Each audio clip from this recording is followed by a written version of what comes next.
Gig Gab, the show for working musicians, episode 425 for Monday, April 15th, World Art Day 2024.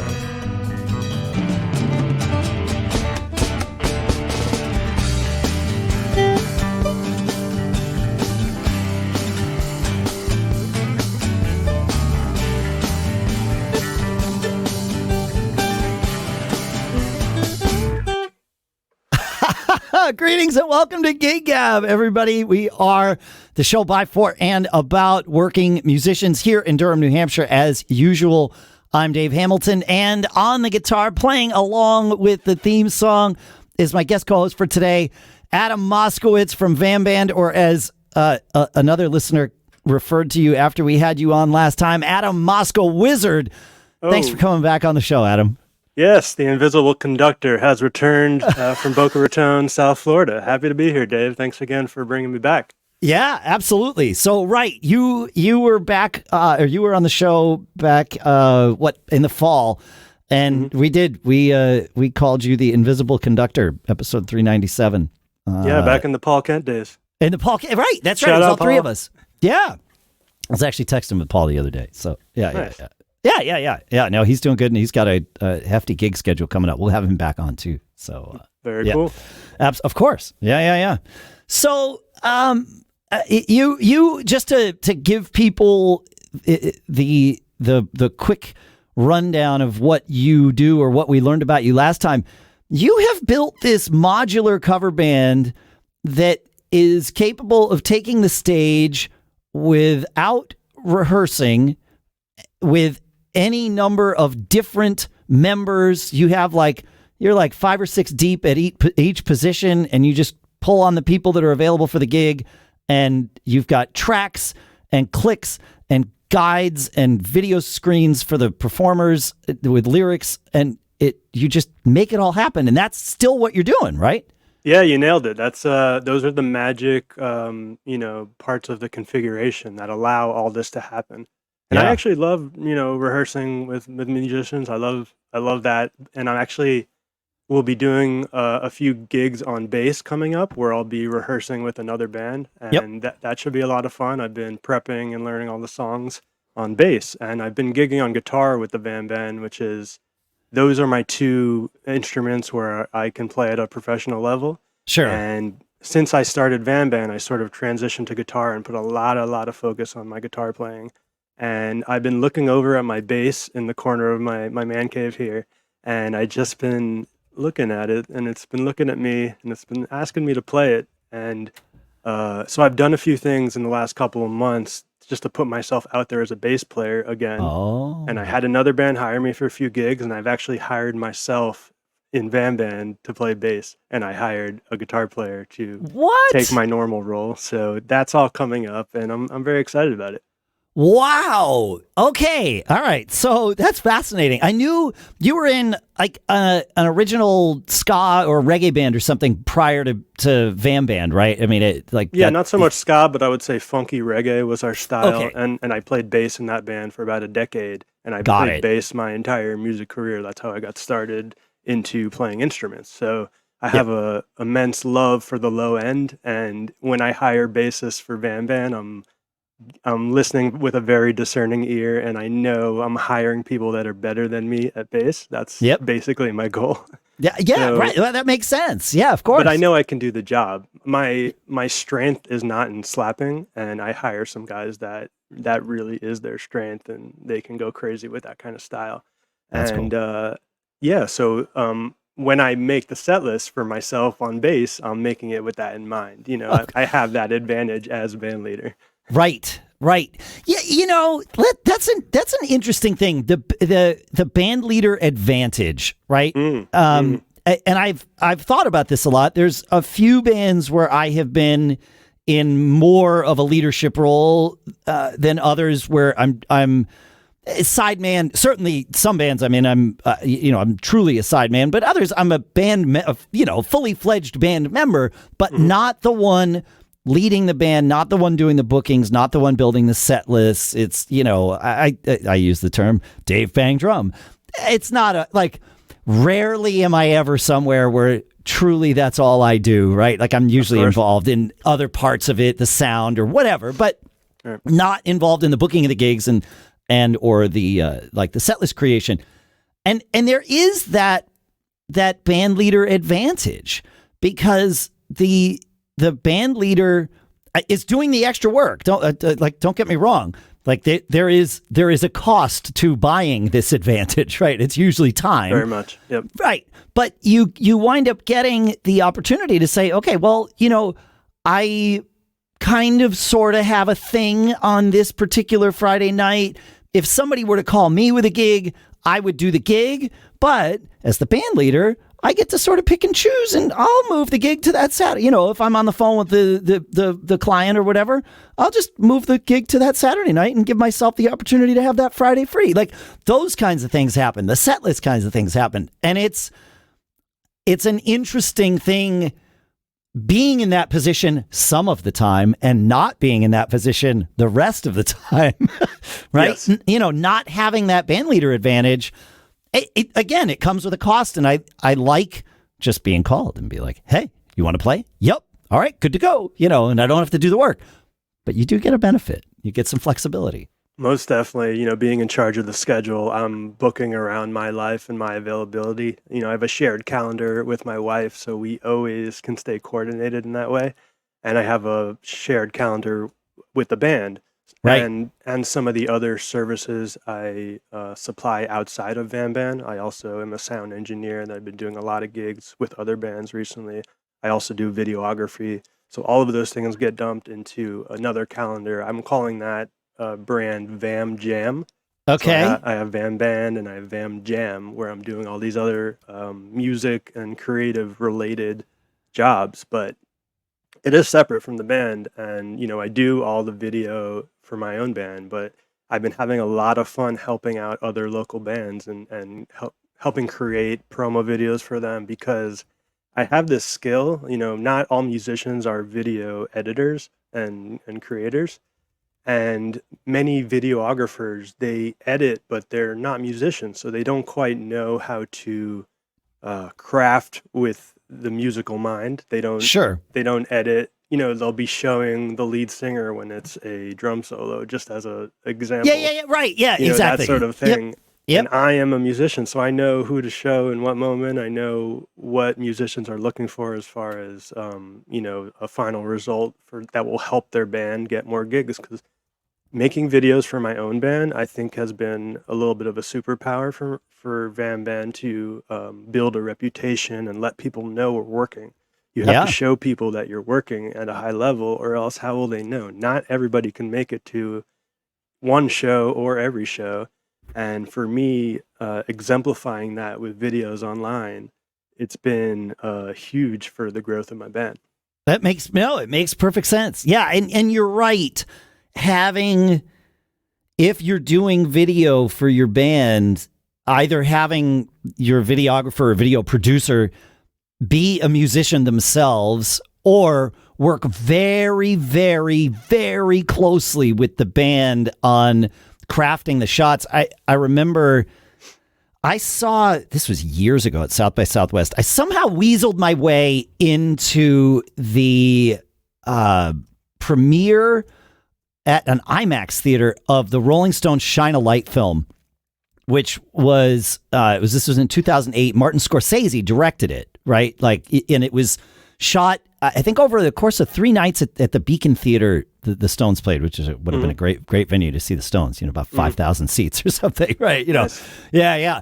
But as part of the movie, they talked about the process of it, and Scorsese's like, look, I'm not a musician, so I need you to tell me what's going on. And it was interesting seeing how that negotiation happened between the band and Scorcese, because they were like, well, we got to be able to do what we want to do. If we spend a week with you beforehand, we're putting together a scripted show now that's not, just a band playing on stage. They're like, you're not going to get the set list until we walk on stage, man. Like, we change this, and we need this to be you filming us, not us collaborating on what the show's going to be. We can collaborate on how to film, but they talk to him about like the flow of songs and think about this, and there's going to be a guitar solo here and this, that, and the other. And they actually had somebody with Scorcese, kind of calling shots during the film, whispering in his ear to, like, hey, go cut to Keith here, cut to the, do this, do that. And so, it's interesting. Yeah. Right. I think the best is always to go in with the game plan, but always go with the flow. Always. Yes. Because the moment will take you in other directions that you could never perceive while you were planning. So I find, I'm a huge planner. You could tell from how I run the band and, how I activate all of these different elements that there has to be a lot of planning and forethought that goes into it. But when we get to the show and we're on stage, my whole system is very flexible. I can, switch songs at any moment, and I often do because I'm sensing something from the crowd. Or more recently, we started using this request app called MySet, MySet. Yeah. And what you're able to do is put QR codes out, and I'm actually getting a banner created that'll just go by the front of the stage, like 1.5 feet tall. Sure. But what I've done is what you do is you load your song list, your specific band's song list into this app. Yeah. And any fan can scan the QR code and they pop up to your band's page. It also does have your social media and other things, but you can set a minimum tip threshold. So I typically just do $5. And it assigns that to every song, or you can go into individual songs like Freebird and put $1,000. Sure, yeah. And if we're never going to play it, but if somebody's going to throw us $1,000, I will start that chord progression right now. Absolutely, yeah. But this app, we've just started dabbling with it. We've used it 3 times so far, and it's been very, very cool. I learned about it from Steve Witchell over at Cover Band Central. Yeah. And I've been advocating it to all the local bands I know. I'm like, you guys, you should try this. It's very easy to set up. And we played a venue where it's impossible to get tips because there's like a physical bar between the stage and the audience. Oh, right. So therefore, nobody's ever going to be like, hey, can you pass the band to $20? Like, it just doesn't happen. Yeah. But we put this QR code out on all the tables, and we ended up making over $100 because... And it fosters this very cool interaction. I was just going to say, there's the interactivity of it. Yeah. But more so, I'm an introverted guy beyond what you may see in my band's videos. When I get a guitar on and I'm running around on stage, that's one version. That's stage Adam. Yeah. But regular Adam, pretty shy guy. And what I would rarely go up to a band and say, hey, here's a 20. Can you play my favorite song? But what this allows is like the introverts in your audience to sit at their table, scan the code. They can put a message with their song request too. They can say, hey, it's my girlfriend's birthday. Can you give her a shout out? Yeah. So there's this interactive element, and it's people that are maybe too shy to come up and put a tip right in, they have to come on stage, kind of be part of the limelight to do an old school yes, you're tip. Part of the show when you're going up to the stage, like whether you like it or not. Yeah. Right. And I know in my own personal life, I've wanted to tip people and I've avoided it because I'm like, oh, I don't want to get up there and make a big deal.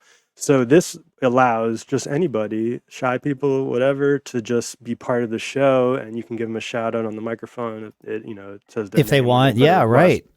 And they can do the minimum tip, or they can go above that. And many people go above that $5. They, people sure, why not? $15-20, and it's like, hey, this is awesome. And I highly recommend people check out that app and experiment. If your band is a band that has a decent repertoire and can play requests, you can add your songs that you're willing to play, and they can still request anything random. There's still a manual type in. Okay. So okay.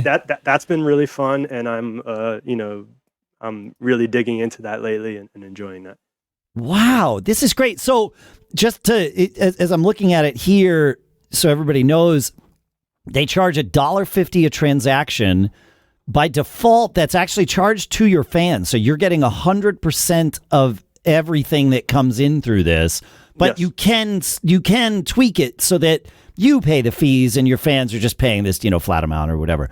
That's really cool. And where does the money come from? Like, is it using Venmo or PayPal, or is it charging their credit card? Like, what's the... Yeah, so the really cool thing about it is that it allows Apple Pay, and I believe that's via Square is the support. Great. So yeah, okay. I think the other option is people can use credit cards, and I've actually been in touch with the designer of this app to say, hey, can you integrate like Venmo or something like that? That would be cool. And he said Square is not currently set up for that. No, but it's and you know, we've tried Venmo in the past, like we've just put out our Venmo handle, and honestly, very little uptake. You know, here and there we would get one, but with this app, we've gotten more takers than any other thing we've tried. Well, because it makes it interactive in a bespoke way. Certainly, people can. I've seen bands, and I think we've done it too with Monkey Fist, where we say, look, you know, we put out the QR code for our Venmo or whatever, you know, our Venmo handle on like you're talking about, like little, you know, table inserts or something, right, so that everybody's got easy access to it. And they can send a note with it, which could include a request, of course. They could say anything they want. They could say, you guys suck, you know, but play this song and I'll like you anyway. But it's not this workflow that is completely built for, you know, stepping people through. Type here, pay here, go, you know, like, so yeah, I can see why this lowers the friction. It makes it simpler. Yeah, it's the best I've experienced, and they pay you out within 2 days. It goes right to your bank account if you set it up that way, direct deposit. So I'm loving it. I'm really excited to continue using this. I wish I had started years ago, but you know, now is the best time. Today is the second best day. It always is. Yep. If yesterday was the best day, then today's the second best. That's right. Wow. All right. We'll put a link to that in the show notes at giggabpodcast.com. That's amazing. Wow. Yeah. That's great. But all that back to say that, you know, going with the flow of the moment, you know, the specific collection of people in that evening's crowd is going to provide an energetic frequency with and for the band. And I find that it's always best to ride whatever that specific wave is instead of something that I, you know, perceived a week or two ago when I was imagining what the show might be. You know, I try to do my best to design a great set list always, and we play every show with a unique set list and often a unique lineup. And what that allows is just like fresh energy at every single show. And that's always really fun for me. I do this for joy. I do this to bring joy to both myself and our crowds. So it's like, that's one way of injecting just a unique flavor to every single time we play. And that's something I picked up from my... Yeah, go ahead, sorry. No, what were you? I want to let you finish that thought because I think I know where you were going with it. Yeah, you know, there's some things that I learned from my favorite bands, and one of those things, you know, one of my favorite bands to see live is the band Phish, and part of what they do, and I'll preface it this way, take their music out of the equation. I'm just talking about the experience of going to see that band live. And if you haven't seen them live, I get it. You know, I was on the other side of this for a while where I didn't quite understand the band.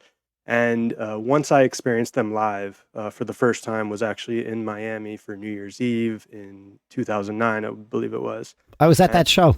You were at that show, man. We probably crossed paths and we had no idea. You know what I mean? So you were there when they shot the drummer, John Fishman, out of the cannon. That's correct. Okay. Through the roof, so to speak. Yep. Yeah. So to explain to everybody that has no idea what we're talking about, Phish does special things at their shows. And one of those things is on New Year's, they do what they call a New Year's gag. And they do 3 sets on a New Year's show, and typically in the second set they'll do some sort of special theatrical type of thing. And this was my first show seeing this band, and they did a prank where they pretended to lose their drummer. I forget the exact details of why he disappeared, but yeah, they accidentally, like the cannon quote unquote malfunctioned and shot him out of the arena. Yeah, and there was some random woman from the crowd that said, I can play the drums, and came up and played, and it was actually him, you know, in costume. Or it was actually the drummer in a wig that secretly ran out to pretend to be in the crowd. So my mind was blown because I was in when you're in the 400 sections at a show like this, you can't really see the details of. No, we were also in the 400 sections. we're sitting next to each other. We didn't. Realize, I have no doubt we were right next to each other. we were up on the side behind the drummer, so that's where we were that night. So yeah. But all that to say, I love Phish's music. I love what they bring to the stage. But I'm just talking about the theatrical and the unique element that they bring to every show. Yes. They never play the same set list twice. When they're in the same city doing 3 or 4 nights in a row, they will never repeat a song. They will make sure that they spread out their quote unquote hits throughout a run. And they even did this thing called the Baker's Dozen at Madison Square Garden. I forget exactly what year this was, but it's been a few years ago now. I believe it was 2017. There you go. And what they did, they called it a Baker's Dozen because they did 13 shows, not entirely consecutively. They had a couple, breaks in there for people to, be human. But they did 13 shows in a row, and each show had a theme based on a donut flavor. So, the example that sticks out to me is they did one flavor, Boston Cream. And then that night they did songs by the band Boston, More Than a Feeling. And then they did the song by the band Cream, so those are the kind of things I'm talking about where they make it that more than just about playing 20 whatever songs in a night. They make it special. They make it so that fans that come see them multiple times get a really fun, unique experience at every single time they come to see them. And in the capacity of VAM Band, of my project, we're not doing completely improvised shows. We're not, we do some jamming, some improvising within the song structures, but where I try to bring that unique flavor is in the song selection and in the lineup selection. And that allows it that people that come see us in South Florida here, they get a lot of great feedback because they're like, they have so much fun when they see the band, and then they come to see the band again and they're like, wait, what am I looking at? They're confused at first, but then they have a wonderful night dancing. And then at the end of the show, they're coming up to me and saying, I don't know how you do this. I don't know how you pull it off, but it was freaking amazing. And that brings me a lot of joy. I do this for fun, and I do this because music has this, magical capacity. And I've experienced that when I go to see my favorite bands. I'm just naming Phish as one of them because sure. To me, that's, one of the pinnacles of what I consider a live rock show to be.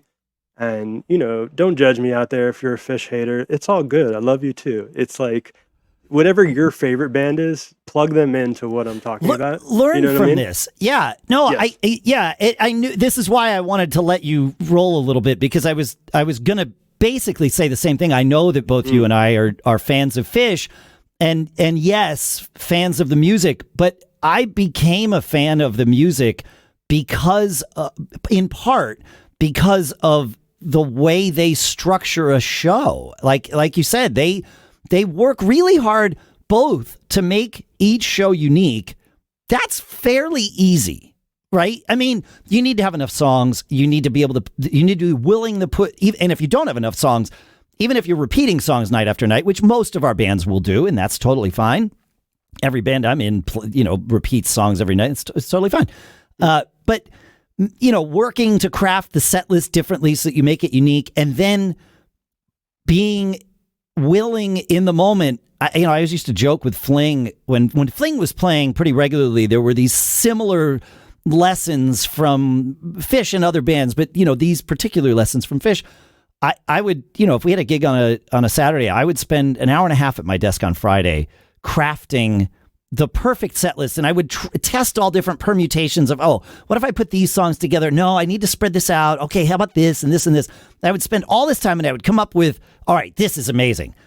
And then, like you said, feeling the energy of the band, feeling the vibe of the room, I might even change starting with the first song. But that effort of putting that set list together the day before, it like, to call it a waste would be exactly the wrong thing. Like, it was 180 degrees from being a waste, even if we didn't play anything that I had crafted together, because the process of going through it, put all of these different ideas in my head, the orders of songs, pairings of songs, this, that, and the other thing, that I was fully prepared in the moment to really be able to deliver as the band reacted, as the crowd reacted. I knew, but I also knew that I had the safety net of this set list that I had built. So if inspiration did not strike, I know what song's next, right? But in addition to Phish just making each show unique musically, they are masters of interaction with the crowd. And that, I think, is it arguably more important than even just, I think their plan of making each show, or like you said, each run unique, is a byproduct of their desire to have this interaction and relationship with their fans. I think that's where that comes from. I don't think it's the other way around. You know what I mean? Because they really work on making sure, like you said, just like with VAM Band, what you've done, people come in, they're a little confused at first because they don't understand everything that's going on, but they also understand that they are welcome in. Right? It's not like, okay, we're going to put this wall up and because you don't know, you're not allowed. Oh, quite the opposite.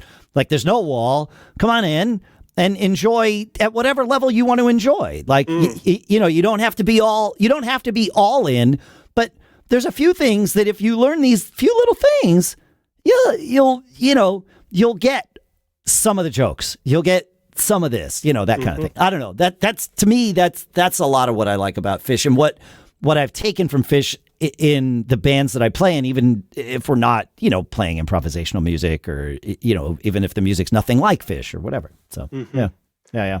It's interesting, the concept of the wall, and I know Pink Floyd has gone on about this, but yeah, I'm thinking of the that fourth wall between band and crowd or fan. But what it really is we're all human beings coming together, and with a desire for the frequencies of the music to heal us. And, maybe that's putting it very flowery for a cover band that, just plays dance music, but I really believe that. I don't think so. I mean, why people are coming out to be entertained, to be healed, to feel, right? So, like, I know that's like, that's the undertone of every concert, and it's not explicitly stated, the vast majority of the time, but I think about that a lot, about how to demolish that wall, how to make it so that, the people that are part of the audience, because they become part of the show, even more so with this request system, they become part of the energetic frequency, because we've all played shows where, we've been background musical wallpaper. Oh, yeah. And, there's people there, but they're, they didn't come to see a concert. They're sort of surprised by them, that there happens to be music. And then we've all been parts of a, greatly put together concert stage where people are coming to see live music and they're so excited for your band. And as soon as you hit the first note, it's electric and people are dancing from the first downbeat to the last note of the encore. And, I think a lot about how to make all shows like that. I mean, sometimes it's a struggle. And, yes. Sometimes it's like, we used to call it dentistry, like pulling teeth, right? With this band I was in Texas, occasionally you play those gigs. And I remember many nights our guitar player, who was the leader of the band, he turned around and he's like, well, it's another night of dentistry here. We'll make it happen. So, but people go to school to become dentists, and there's a paycheck involved with that. But yeah, maybe there's some joy in pulling teeth that can be found. I had a dentist also in Austin who he had to pull one of my teeth, and he asked me. He was a friend of mine. He used to actually come out and see the band play, and I had a baby tooth with no adult tooth behind it. Which meant it was only being held in. I was in my 20s or whatever. It was only being held in by either side, the teeth on either side. He's like, this is just going to pop right out. I'm like, okay. He's like, do you mind? I've never done this before. He's like, do you mind if I pull your tooth out with my hand? Oh. And I was like, sure, man, no problem. So he like made a big show of it. He put his foot up on the chair and like yanked it out, but he was having fun, right? Like like there's joy in pulling teeth. Yeah. Yeah. And I'm not saying that you can but there was interactivity, right? Yes. Like that was the thing, is we were in it together, and that was the joy. And sometimes that is the saving grace of a quote unquote wallpaper gig, that if you can find a little, one song that connects with somebody in the crowd and brings them alive. We had one of those gigs a couple months ago, and I just recall there was somebody in a wheelchair, and they were having so much fun to our music. And a lot of times the bands will judge a show by how many people are up and dancing, and that's a one metric that we can go off of. But I found myself on stage, and I was like, I'm feeling it again right now. I was like getting emotional watching this person just groove in their wheelchair. Ah, that's awesome. That's great. And it's not 1,000 people dancing to our best song, but it's a moment that I will take with me. Yeah. There are some of those moments from the stage that it just sit with you, and that's a wonderful thing to be able to take home and keep. Yeah, and it's all because I decided as a kid, I had some friends that started a band, and I decided to pick up an instrument and join them, and it continues to fill my life with those sort of magical moments. That's just one example out of a billion I could conjure up at this moment. But I look out and I see people that are forgetting their troubles. Yeah, they're getting lost in the power of the music, and just being in the present moment. That's a gift right there.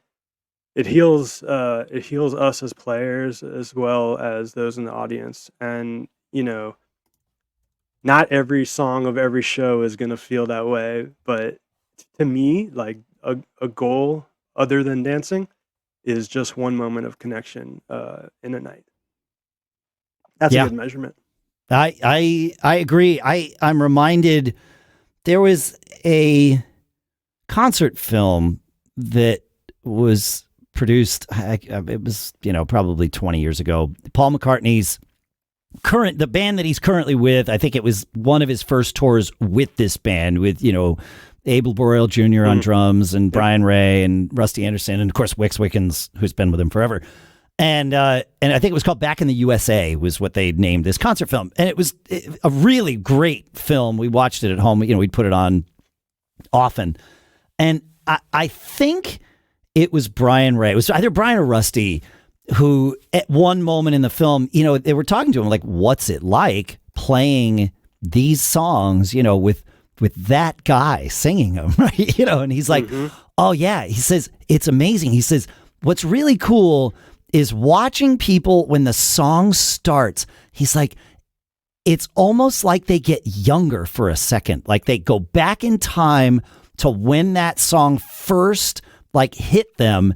And this lightning bolt happens like routinely, he says, through our show. He's like, and I just get to watch these people, and it only happens for an instant and then they're back, but it takes them back. And he's like, it's really wonderful. Like he loved it. It was a very, your story here reminded me of his there. Like, yeah, these songs, these moments mean something to people, and it's cool to be able to deliver that. Yes, I've experienced that. I saw Paul McCartney. I think it's the only concert that I went to with my parents and my brother, like as a whole family. It's the only concert because it's so multi-generational, that music. Yeah. And growing up a bass player, my dad was always like, listen to Paul McCartney on this one. We would drive in the car and he'd say, check out this bass line. He doesn't even know what the bass line is, but he knows it's like the lower end of the music, and Paul McCartney was pretty good at it.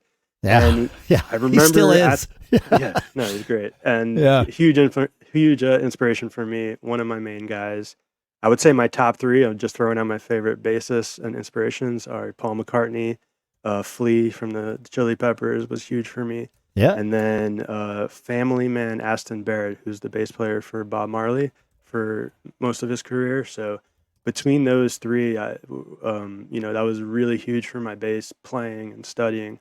But back to Paul McCartney for a second.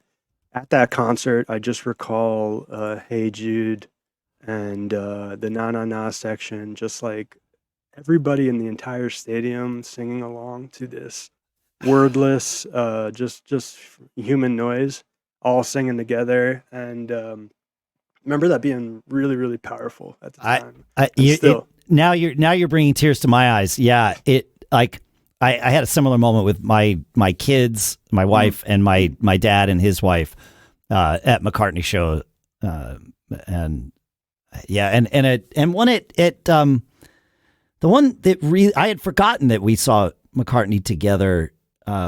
Similar moment with again the same group of people at a Beach Boys show, and this was, with my definition, the real Beach Boys, at least as they could have been. Brian Wilson was touring with them, and the whole family singing "Sloop John B," which of course wasn't their song anyway, but they kind of made it their own. And moments like that, it transcends the logistics of the moment. There's something more going on. Yeah. Yeah. And right now, I think I mentioned a little earlier that I've been hired to play bass for another band. Yeah. And the band is it's called At the Hop, and they specialize in old school 50s style, 60s style music. And I'm going back now and learning all of these classic, incredible bass lines. A lot of them are very blues based, but it's been such a joy to have the bass out again. Like, I got hired for the gig like a month ago, and literally the next day I was playing bass all day long. And that's exactly what I was looking for, because I need a gig on the calendar. That's just how I work, because I'm so busy with my own band, that if I put a gig on the calendar where I need to do something, that's when I'm going to start preparing and stop procrastinating and actually, pick the thing up. And I've been jamming on bass for the last month or so and just having such a great time. And I'm learning my own band songs all on bass, which I know all the chord. I've been playing them on guitar for years now. Yeah, but it's different. I mean, you're playing different parts. Yeah. Yes, and I'm familiar with the bass lines, but now I'm digging in. I'm all those little riffs that I've let just pass by my ear. I'm actually going in and learning them, and it's such a joy to know that in the future, let's say I can't find a bass player, I know that I can do the gig and I can find a guitar player. Yes. So part of that is just expanding my options even more, because I have such a team built on every instrument except for guitar, because I've been at every gig and I'm the band leader and I'm running the whole stage setup but you could do that with a bass in your hand too. Right, exactly. Yep. But initially I was trying to replace myself, but I'm like, I do all these other things besides just play guitar, so I don't know how I can quite, make that feasible. And then I had this light bulb moment of, I could play bass. And then I could bring in guitar players. I could literally, watch them do the gig and make sure that they're, living up to the VAM Band, style. And I'll do so while I'm hiring myself to play bass. So that's been a revelation for me. And, one of the other things that has been popping off for me in the last, I would say, 6 months, is that I've been doing a lot of sound engineer jobs. All right. So I've always done sound for all the bands I've ever been in since I was, a teenager getting started. I've always with VAM Band, even the larger shows you do, are you doing it from the stage most of the time? No, if sound is hired out, I am happy to relinquish. Got it. Okay. And be the guitar player. Yeah. It's less stuff to worry about. But oftentimes we want to mix our own in-ears, and if that's the case, I'll sometimes still bring my own mixer. If they have like a 32 and I know that everything's covered, I'm fine with that. But there's some sound companies that are not so professional, and I'd still rather do my own setup and just give them, the left, right, and mix the house, but we take care of everything else. We have a gig coming up. Actually, we just added a last minute gig for this Saturday, 420. Oh, yeah. And it was a tentative gig for a long time, and then they told me, no, it's not happening. And then I got a text yesterday, less than a week away, saying, hey, the gig's back on. Can you still do it? And you know how it is when you work with a lot of busy people, which I do, with less than a week notice, not everybody's going to be available, especially my top choices.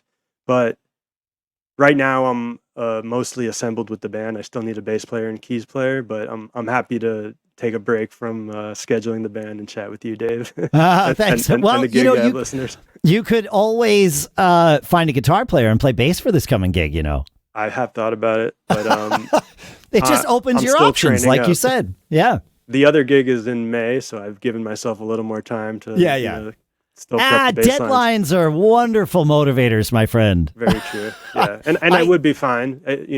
I know all the songs. It's just a matter of I'm a details person, and if I'm gonna do the job, I want to do it to my highest capacity. And for me, that's a lot of preparation, and it's a lot of listening intently, and it's a lot of just practicing until I just can't get it wrong. Yeah, you are reminding me, I have a rehearsal on Monday, so a week from, we're recording this on the same day it's releasing, so we're recording this on the 15th. I've got a rehearsal on the 22nd with the band for a musical that I'm doing, Spring Awakening. I've done it before, it's been a while. It's a fairly, I don't want to say easy, it's a straight ahead show. There's not a whole, based on what I remember, there's not a whole lot of twists and turns. I know I'm wrong about that to some degree. I have not yet looked at the music again, nor even listened to the music. And as you're saying this, I'm realizing I need to get on that because I really want to show up at the rehearsal being prepared. My problem is I know I'm a decent enough reader that I could go into this rehearsal, especially having done the show before. I could go into this rehearsal right now and most of the music would go just fine. But it's not what I like to do. I like to be, like you said, I don't know if for this I would be as prepared as I would need to not be able to get it wrong. But I want to be more prepared than I am right now. I want to have played it through a few times. Yeah. Just to freshen it up in your mind, even if you played it 1,000 times, but it's been a year since you pulled it out. It's been like probably 8 years. So yeah. So it's time for a refresh. And, I need a refresh. Oh, for sure. Yeah, I should not go in because there's a couple of grooves where they're very specific, and I just need to get my hands. I can read it, but sometimes in the moment I know what it's supposed to be, but my hands, I would play it technically correctly, but it wouldn't groove if it's the first time I'm playing this specific logistical pattern in 8 years, right? You're thinking more, yeah. Yeah, I'm thinking more because, when I'm playing songs even in a cover band, it depends on how to the letter any given cover band is, but certainly an original band especially an original band where I'm the one who crafted the drum parts, those are mostly going to be natural for me. I mean, unless I created something difficult for myself, which I do sometimes, it happens. But 99% of it is going to be, what would I have played here? This. Right. Turns out that's what I played here, right? Those kinds of things. You get into your own patterns. And cover songs sometimes that way. But for theater shows, because everyone's reading, I can get away with adapting it somewhat, but to a degree, I have to stay pretty true to what's written on the page in terms of the way the groove feels, because I know the bass player is also playing accents that fit with what the drum part says, and so's the piano player, right? And so these things aren't natural to me, even if they're within my capabilities. It's not how I would play this part. And so I need to play it that way. And again, there's some wiggle room there, but not as much as I would have on just like a pickup gig, right? Where it's like, all right, we're going to go play 60s and 70s tunes. Do you know these? Well, yeah, kind of. All right, go. It's not, oh yeah, kind of's not going to cut it. Yeah, so, blues and A, go for it. Blues and A, go. And you and the bass player sort of negotiate, or as the drummer, me and the bass player, negotiate like, where's the pocket going to sit? Okay, that's where it's going to sit. Great, no problem. Is that different than the recording? A little. Whatever. It's fine. I don't get that with this. But there, yeah, and you're aiming for what's best for the collective. It's not one person on stage that people are hearing. It's correct. The entire unit. Yeah, and the band in a traditional musical, which this is, even though the band's going to be on stage, it's about supporting the songs so that the songs can tell the story, and so there's a function to this, and you don't, like you said, you don't. It's not about the band as much. Yeah, right. So you mentioned a pickup gig, Dave, and you jarred a story in my memory here. I'd love to share it with you. So. About 2 months ago, actually, let me back up. I'll start the story a little earlier, and we'll get to how it was kind of a pickup gig. But back in 2008, I attended a wedding, and the father of the bride wanted to sing a song to his daughter. Okay. And he knew I played guitar, and he was a little nervous to get up and sing by himself. So he asked me, "Hey, can you play with me? The song was Wonderful Tonight by Eric Clapton," and he altered the lyrics to be fitting to his daughter. Nice. So I got up with this random wedding band and played the song with them. Never rehearsed it, never met them. I was, in 2008, whatever age I was, not going to do math on the podcast again. No, live math, never good. Yeah. So I was in my 20s, whatever it was, and I got up and played with this band, never met them before. And then the name of the band was called Private Stock Band. So we had a fun song, everything went well, we got on video, and that's sitting up on my YouTube channel. Maybe I'll share with you the link so you could see. Sure. But that went down, and then years pass, and I'm looking for a wedding band for me and my wife. And we ended up deciding to hire the same band, Private Stock Band. So they performed at my wedding, and it was sort of this full circle moment of, I jammed with them when I was much younger, and here we are. And at that night at my wedding, I ended up collabing. This was towards the end of my last original band, Bushwood. Okay. And all of my Bushwood bandmates were at my wedding, and I coordinated with the Private Stock Band that, hey, at some point in the evening, I would love to do a super jam where either we jam with you or we get up and we take over all the instruments and play a few songs. And the band leader, his name is Eric, he told me, yeah, let's do both.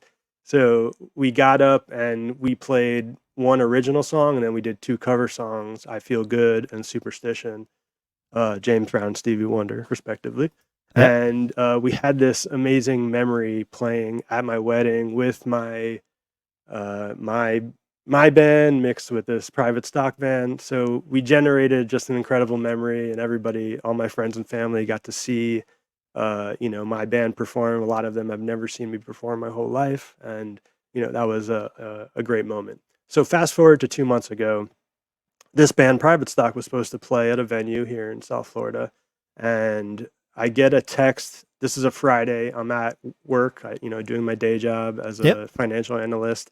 And I get a text on my lunch break about, let's call it 12 p.m.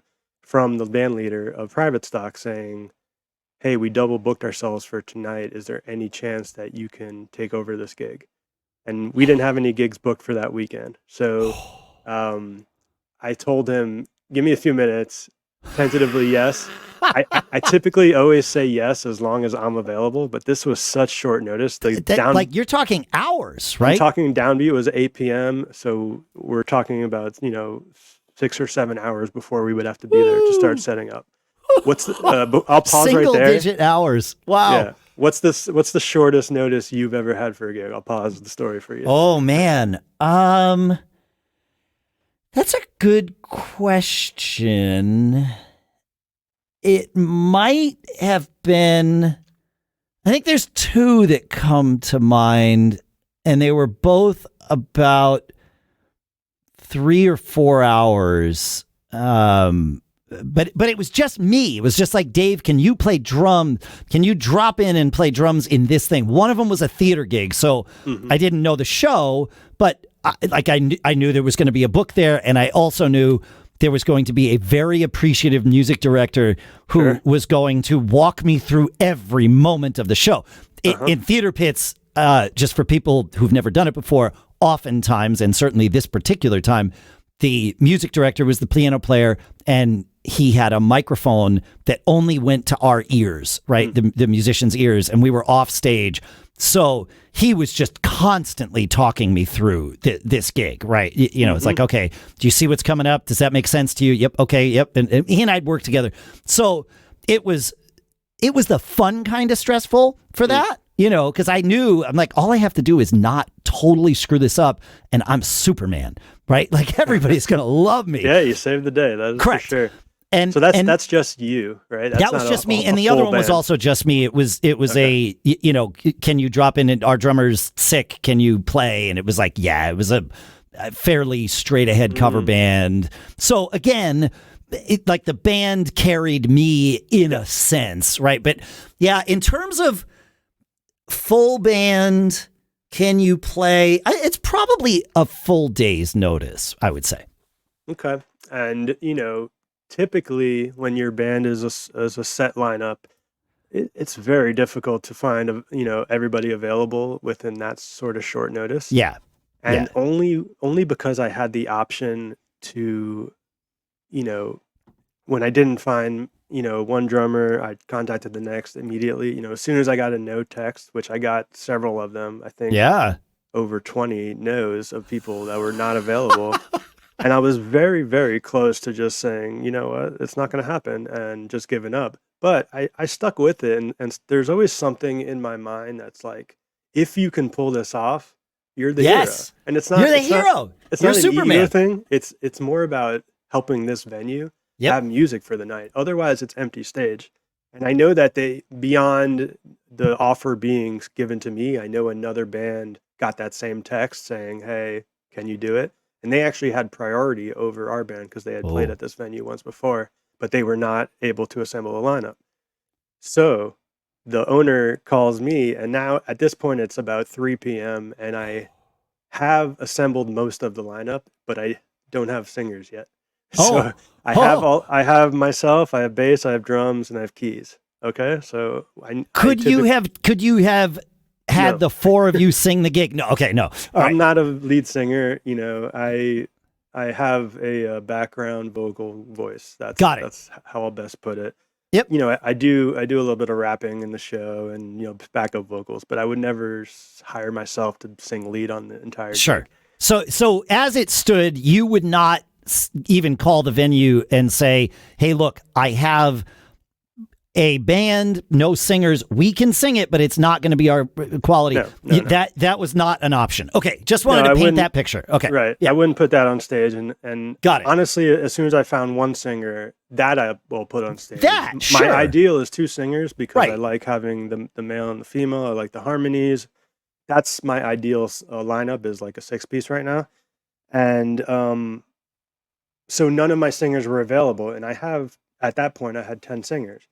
So, but beyond the 10 singers that have worked with me, there's a deeper list that I keep that is potential musicians and vocalists. The reserves, exactly. And maybe I've offered them a few gigs even, and they just haven't been available.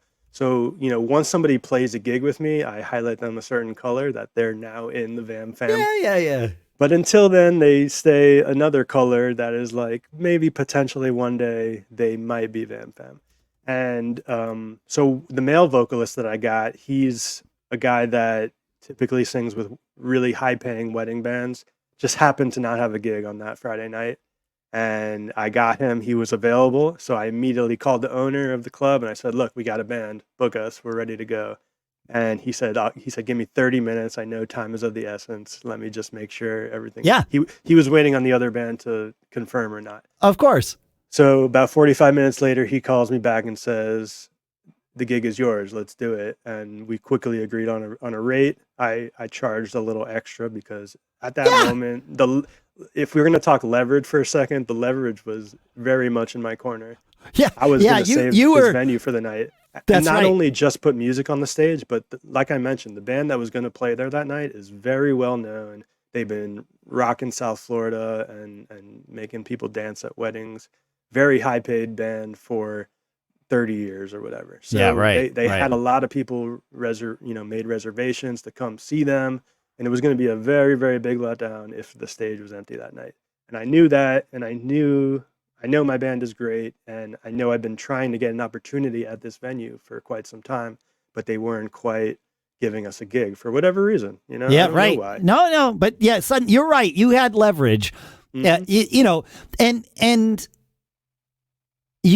I have no doubt that you also approached it with the highest level of customer service, despite knowing that you had leverage. Of right? course, You know, of course. Yeah. Of course, because you're playing for the future at this point. Yeah. Yeah, and it's almost never a take it or leave it scenario. It's like, here's our asking price based on this current scenario.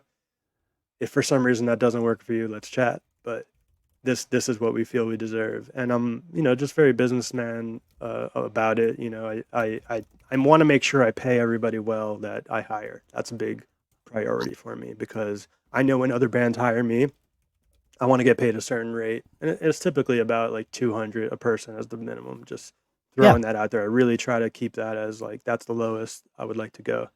And so I booked the band as a 5 Hang on, I want to shine a light back on this, because I think you just said two phrases here that are really valuable to everyone listening, but especially to those listening who aren't as comfortable with negotiations like this, right? Because you don't want to lose, even in this scenario where you have the leverage, you don't want to lose the gig. You've already put in some work, right? You've already assembled a band, and now you're kind of looking forward to, being able to tell this story right here, right? Sure. And not that you were thinking about this show, but in general, we like to tell our stories. And so this is a good story to tell. I'm glad you're telling it. But this phrase, here's our asking price, period. If for some reason that doesn't work for you, let's chat. Because like that as a 2-sentence thing is a perfect way to present to them, here's what I am confident that we are worth. Mm-hmm. If your budget doesn't allow you to pay us what we're worth, please tell me, let's see what we can do. And sometimes the compromise there and the negotiation, if you will, is, okay, well, I was going to bring 6 people. You really only have budget for 4.5. I'll stretch that to 5 and we'll do the gig this way for you. Right. But it opens that door for the conversation. In this scenario, you knew they had more money than you were probably asking anyway in the budget. But still, it's nice to throw that out there. It shows that you are coming in with confidence, but also not this isn't the end of the road, right? It's not the silent close. Exactly. And then, the backing it up with, especially if they start asking, well, that seems a little high. The second thing you said, I want to make sure I pay everyone well. That's a really nice way of sort of expanding. It's not just about you. It's I'm bringing these people in, and I need to pay them and me.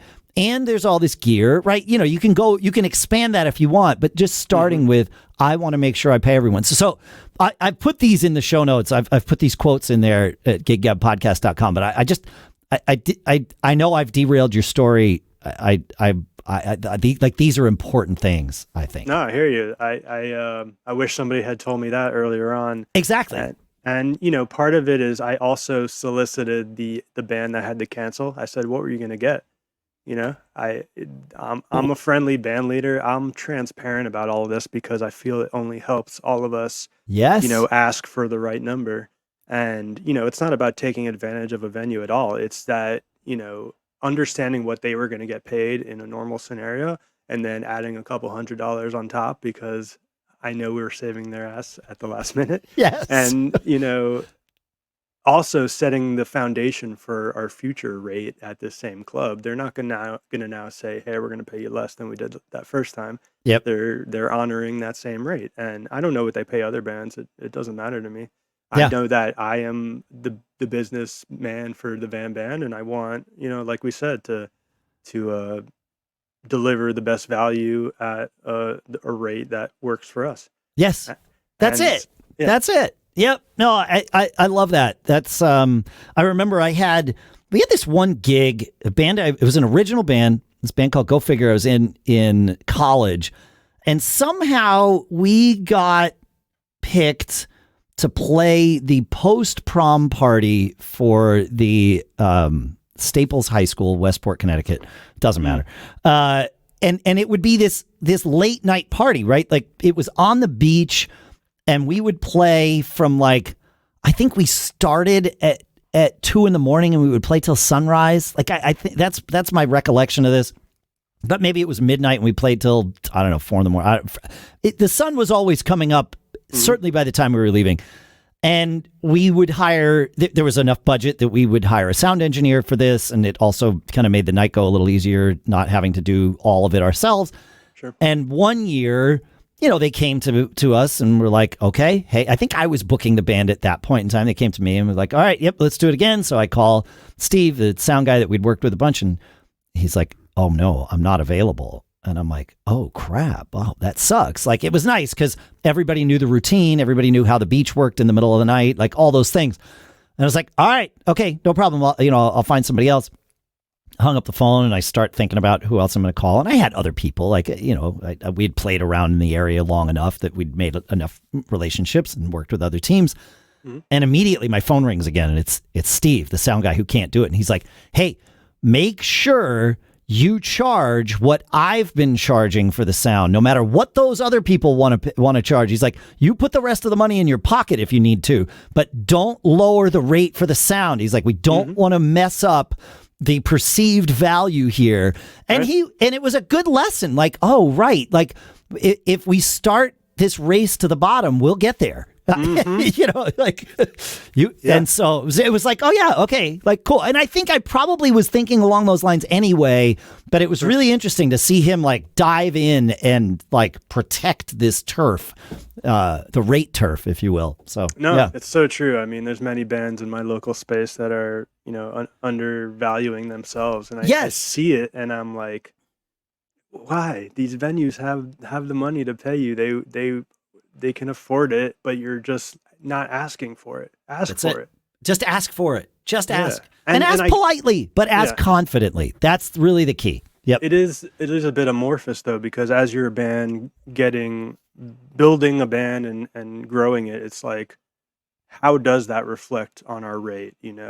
Yes. If we add 5 more songs, does that make us worth $100 more? Like what is the threshold? And there's really no rules about it. It's really just a perceived value that you feel you offer.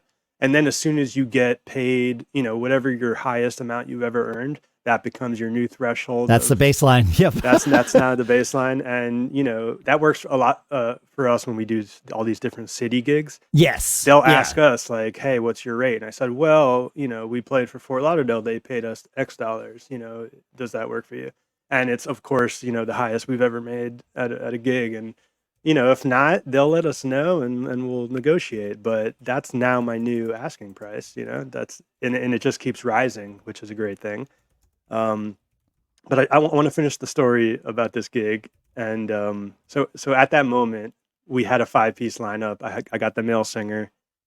I was still looking for a female singer, even though I had already booked the gig, even though I locked in the rate. I would still, my ideal was to have a female singer.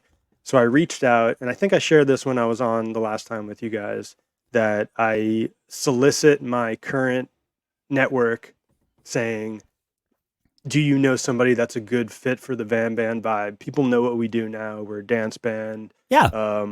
They appreciate the work that I put in as a band leader to facilitate an easy experience for new people to come in, because we use the click, the cues, and the lyric teleprompter. Right. Those are the magic trifecta to that we could play a gig, and we did play a gig that night with 2 brand new lead singers. I'm sort of jumping ahead a little bit. Oh, that's great. But I ended up finding a female singer through a saxophone player that I knew that wasn't even on the gig, but I was just texting with him that day because he also plays drums, and I was initially thinking to hire him, and I ended up getting one of my main drummers.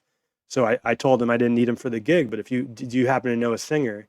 And I solicit that because I say, if you hook it up, if I end up hiring somebody because of your recommendation, I send you a finder's fee, $25, whatever it is. That's great.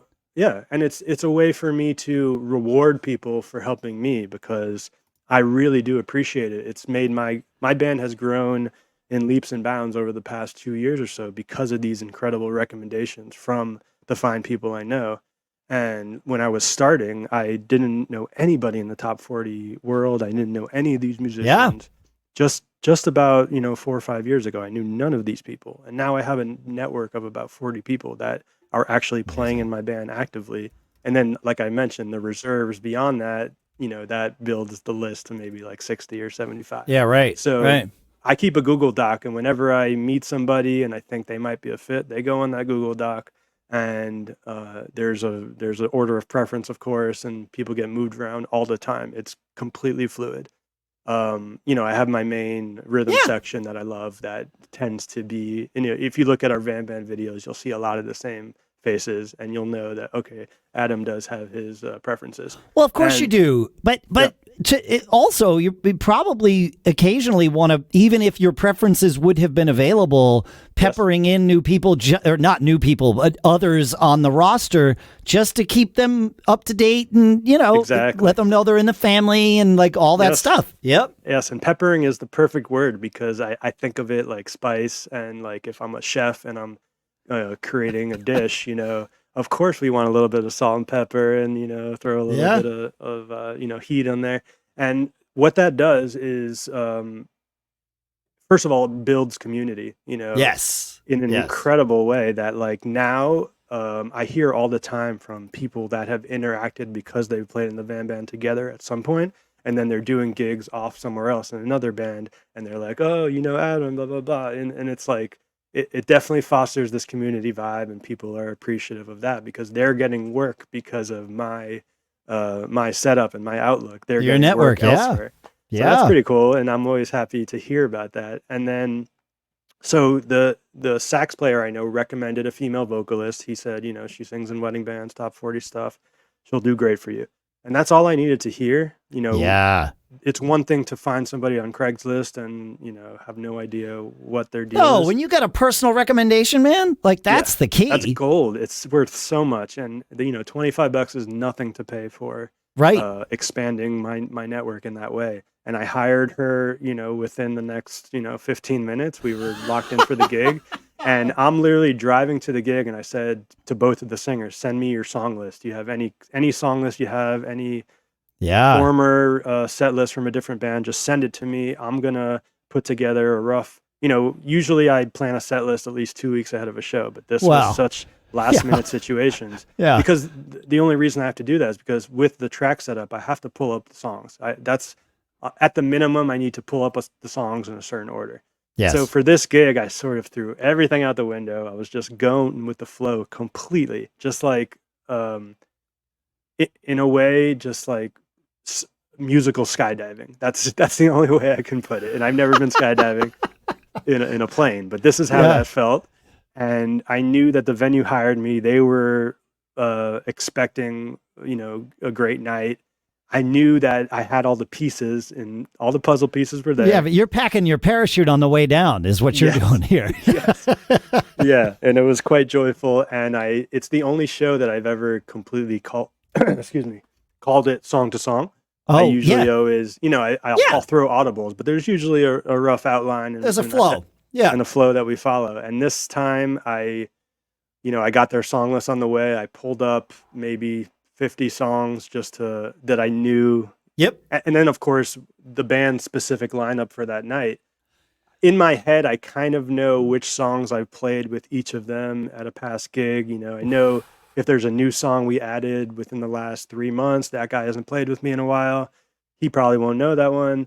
So there's so many elements flying through my head about, what we can play that night. You're like me, though. You love this, like I do. On stage calculus that you need to be doing, right? Like there's all the factors. It's like what could happen next, what should happen. I love that. Some people do not like that. Like Paul, right? He does not like having to do that on stage, and that's not a judgment on anybody. It's just like how we're wired, No, but, I get it, and there was definitely times where it pulled me out of the current song because I'm definitely going to pull you out. Yes. I'm thinking not only of the next song, but like 5 songs ahead, because I also want the night to have a certain flow. That night we were doing 3 sets. So I wanted to make sure we didn't, play all of our best stuff in that very first set. There's there's so much to handle as the band leader. But you don't necessarily with that kind of pickup, like last minute lineup and some new members, some new faces. You don't necessarily know what's going to be your best songs. No, but I know. But I know, yeah. You know, with the songs, I think of each song as a tool, and they're designed. You know, they were written, they were composed. They're all incredible songs, or else we wouldn't be playing them. But each one sort of serves its own little purpose. Some songs, you know, just make me feel like they're an opener song, and some songs just feel like a closer song, and that's just a feeling I get from that tune. And I think of these tunes as my weapons to absolutely. You know, I always thought of them as arrows in my quiver. Like, which one am I going to pull out? What's the right one? Yeah. We've been here for like an hour and 15, so. That was the end of the story. No, I appreciate that. I have a question for you though that I wanted to ask last time and I forgot. Sure. Where does the name VAM in VAM Band and VAM Jam and all of that come from? Yeah. What do you think it stands for? My guess is that Adam is your middle name and V is the first initial of your first name. Incorrect. But it's a good guess. Well, there you go. No, Adam is my first name. Okay. Seth happens to be my middle name. Got that's it. Not in the VAM. Right. I'll tell you what the origin in a second, but I actually took a note from you, and I went to ChatGPT and I said, I have a band called VAM Band. Tell me what you think the acronym stands for. Love it. Here's what it came back with. Vibrant Audio Magic. That's one option. Yep. Vivid Amplified Melodies. That's another. And here's a third. Velocity Anthem Makers. So those are a few from ChatGPT. Sure. I tend to say it stands for very awesome music, and that's what I tell the crowds on stage most often. The origin is that my wife and I started a videography company, and my wife's name is Victoria, which does start with a V. And then my initials are Adam Moskowitz. You know, she ended up marrying me, so she got that same last name. Sure. Now, about 10 months ago, we had our first little daughter, and her name is Melina. And that M was not selected on purpose to fit VAM, but it does fit it perfectly. So now it stands for Vicky Adam Molina, and it's our little familial, you know, reminder that even though I'm out there and I'm entertaining crowds and I'm playing music and I'm having a blast doing so, I always put my family first. And it's like, that is my inspiration for all of it. I look at my daughter's little perfect smile and her laugh, and it's like she's got the musical bug already. She's got this little tambourine toy, and she's shaking it around and dancing to the music that I play when I'm learning stuff. Yeah. So it's familial, and like I said, we started as a videography company, so it was VAM Vid.